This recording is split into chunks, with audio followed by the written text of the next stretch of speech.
What I do is I grind, and I let my sense of how I want it to look in an abstract way guide what I take off. I'm not totally planning it, and then I start to see things.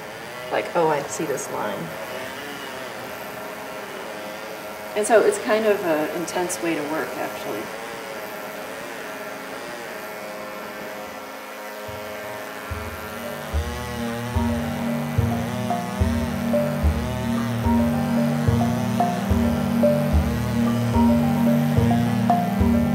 This is a clay model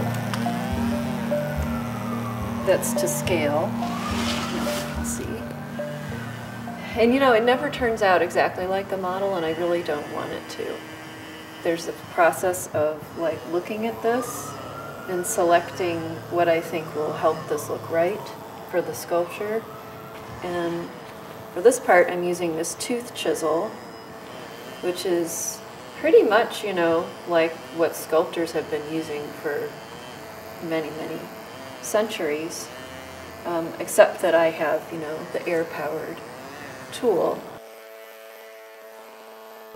And then on the edges here, I'm using this flat chisel on the edges because it produces, you know, a nice, smooth plane, and it doesn't chip the edge off, because that's actually really important. So I'm very slowly thinning this down.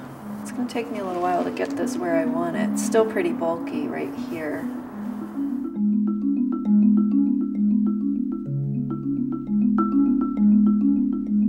All of my work really comes from a very personal place.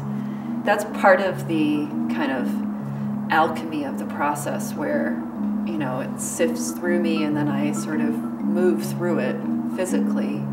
And that is how the content is conveyed, through gesture, through doing it.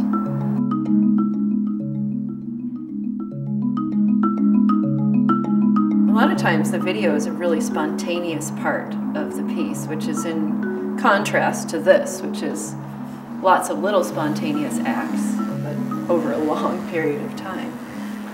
So when I combine video and stone, it really accentuates the fleeting nature of life.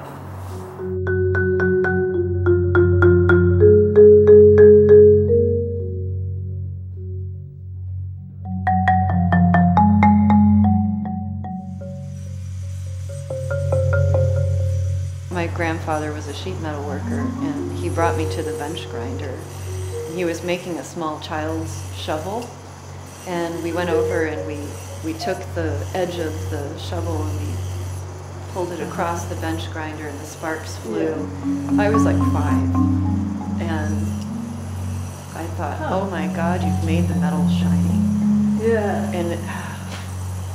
And I got to do it. And I felt such a great kind of responsibility. Maybe that's why I'm a sculptor now. I actually think that is why.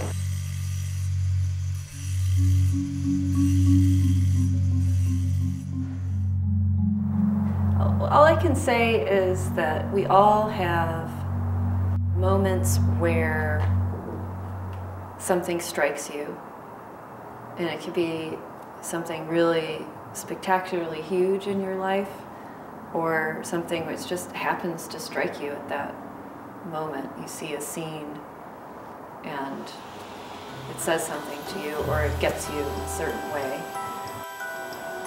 Those are the moments that I'm after.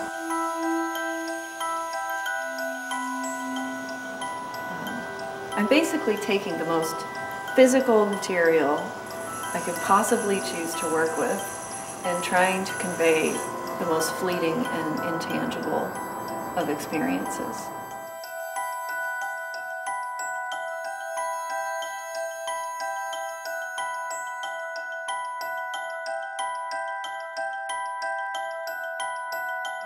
I want people to be able to like slow down and meditate on what the sculpture evokes.